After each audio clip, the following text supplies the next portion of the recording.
నీకోటి తెలుసా? తిరుపతి వెంకన్నకు ఎన్ని నగలున్నాయో ఆయనకే తెలియదట. ఇవాళ వేసుకున్న ఆభరణం మళ్ళా వేసుకునేందుకు నెలలు పడుతుందట. ఇప్పుడు మళ్ళీ కొత్త నగలు రాబోతున్నాయి సామికి. తెలంగాణ వస్తే బంగారు నగలు చేపిస్తానని కేసీఆర్ సార్ అప్పట్లో మొక్కిండు కదా.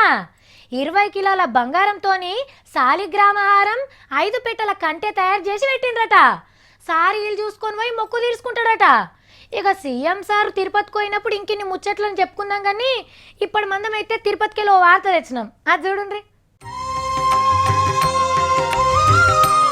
గుడి పంతులు అనుకుంటురా ఏంది?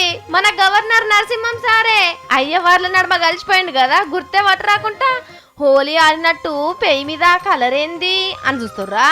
తిరుపతి వెంకన్న గుళ్ళే కోయిల్ అల్వార్ తిరుమంజనం అని జరిగింది. అంటే గుడిని శుద్ధి చేసుడు అన్నట్టు. మనకు కొత్త సంవత్సరం ఉగాది పండుగ వస్తున్నది కదా, దానికోసం గుడిని శుద్ధి చేసిర్రు. మొత్తం మీరే గడుగుతారేమయ్యా?